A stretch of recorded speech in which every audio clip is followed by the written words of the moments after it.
Well, I think we can win the nomination before the convention. I think the party can coalesce around Bernie Sanders. But, it's going to be, it's going to be a difficult task. Imagine Bernie Sanders sweeps the California primary, taking a surprisingly large majority of its 475 delegates. He then moves on to New Jersey, where he does the same. By the time of the convention, he secured more than 2/3 of the remaining pledged delegates, and the super-delegates, deeply concerned about Clinton's declining leads in the head-to-head polling against Donald Trump, decide to switch their votes to the safer, more electable candidate, Bernie Sanders, securing for him the party's nomination. That could happen. It really could. But a far more important question is this: how likely is it?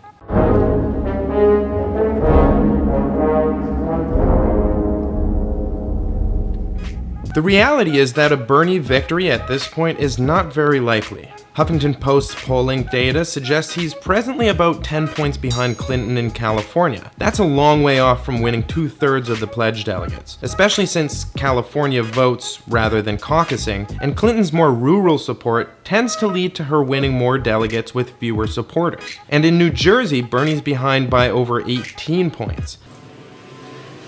Not like this.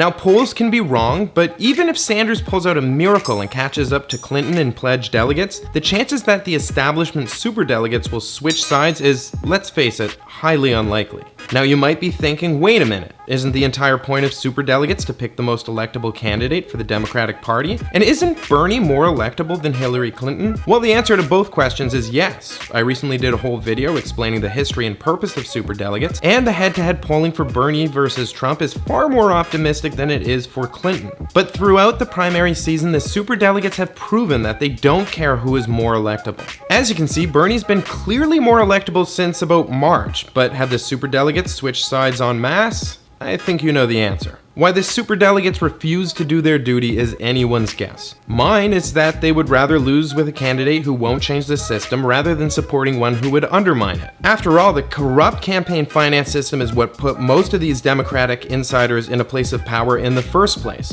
Shame. Shame. A guy like Bernie Sanders, who would fight to change it, threatens their power. So with the superdelegates unlikely to be moved and the pledged delegates unlikely to be won, Sanders' chances look fairly grim. But I would still recommend you go out and vote for him in the primary if your state has yet to vote. For Clinton to win the general, she's got to secure Sanders' supporters. We've got to raise that minimum wage to $15 an hour. To do that, she'll give concessions to him and the left wing of the party. And the stronger his base looks, the more concessions she'll give. I favor a $12 to $12 an hour. I supported the fight for 15. I supported those on the front lines of the fight for. She deserves an Oscar. I mean, sure, you could decide to give up and stay at home. Maybe Clinton will just decide on her own to bend to the left and support liberal policies on her own accord. Maybe this hardened politician who has made a career of pivoting to the most politically expedient positions will suddenly grow a conscience and raise taxes on Wall Street speculation to fund public colleges, fight for a $15 minimum wage, and crack down on police violence against people of color just because she feels like it. Maybe it could happen, but how likely is it?